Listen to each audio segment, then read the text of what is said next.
इस वीडियो को लाइक करें, हमारे चैनल को सब्सक्राइब कर बेल आइकन जरूर प्रेस करें हमारी न्यू वीडियो বগৰী খেতি কৰি স্বাৱলম্বী খাৰুপেটীয়াৰ যুৱক জৈৱিক পদ্ধতিৰে বিভিন্ন বগৰী খেতি কৰি উপাৰ্জন কৰিছে কেইবা লক্ষাধিক টকা বাংলাদেশৰ পৰা ক্ৰয় কৰা ভিন্ন উন্নত জাতৰ পুলিৰে কৰিছে বগৰী খেতি দৰঙৰ খাৰুপেটীয়াৰ আলিকাক গাঁৱৰ এজন যুৱ কৃষকে শাকপাচলিৰ খেতি এৰি খোজ দিছে আন এক ব্যতিক্ৰমী খেতিত বিভিন্ন ধৰণৰ বগৰী খেতি কৰি সকলোৰে দৃষ্টি আকৰ্ষণ কৰাৰ লগতে নিজকে স্বাৱলম্বী কৰি তুলিছে যুৱ কৃষকজনে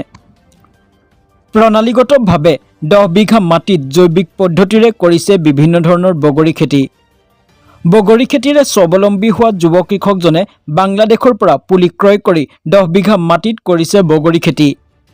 ইতিমধ্যে 9-10 লাখ টকাৰ বগৰী বিক্ৰী কৰিছে যুৱকজনে কৃষকসকলে পাচলি খেতিৰ লগতে বিভিন্ন ধৰণৰ ফলৰ খেতি কৰি লাভৱান হ'ব পাৰে শিক্ষিত নিবনুৱা যুৱচামক এনে ধৰণৰ উন্নত জাতৰ ফলৰ খেতি কৰি পৰিয়ালৰ লগতে নিজকে স্বাৱলম্বী কৰি তোলাৰ বাবে যুৱচামক আহ্বান যুৱ খেতিয়ক জেহেৰুল হকৰ জেহেৰুল হক মোৰ ঘৰ হ'ল বালগাঁও চব্জি মাৰ বৃহত্তৰ চব্জি বজাৰৰ ওচৰত যিটো গাঁও আলিকা সিটো গাঁৱতে মোৰ ঘৰ এইটো গাঁৱতে মই খেতি কৰোঁ 10 বিঘা মাটি বৰৈ খেতি কৰিছোঁ কিন্তু বৰৈটো ভাল প্ৰডাকশ্যন দিছে এবাৰ সবতকৈ হাইষ্ট মোৰ খেতিটো ভাল হৈছে মানে এটা গাছত 80 কেজি 90 কেজি কৰি মাল আহিছে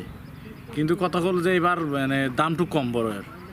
যেটো দাম পাব লাগিছিল 40-50 টকা এইটো নাপাই কৰি 22 টকা 23 টকা বিক্ৰী কৰিবলগীয়া হৈছে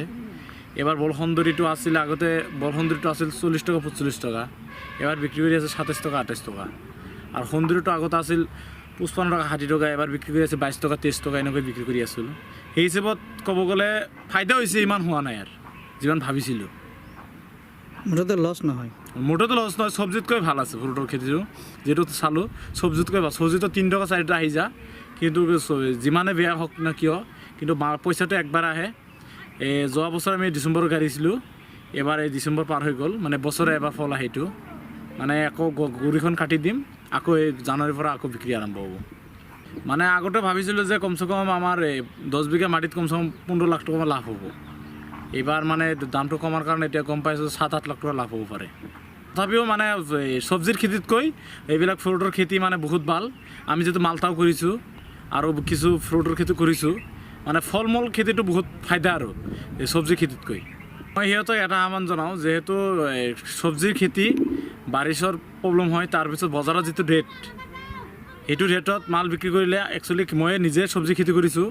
একদম ফায়দা নহয় এই খেতি কৰি ল'ৰা ছোৱালী পঢ়াটো এনে পুৰা প্ৰব্লেম হৈ যায় প্ৰাইভেট স্কুলতো দিবই নোৱাৰে এনেকুৱা চব ফেমিলিটো কেনেকৈ চলিব এনেকুৱা অৱস্থা হৈ যায় কিন্তু যদি ফ্ৰুটৰ খেতি কৰে যদি 5 বিঘা মাটি খেতি কৰি আছে মই সিহঁতক কওঁ যে 2-3 বিঘা মাটি হ'লেও ফ্ৰুটৰ খেতি কৰক আৰু 2 বিঘা মাটি চব্জি কৰক যেহেতু ফ্ৰুটৰ খেতিটো বছৰে এবাৰ আহে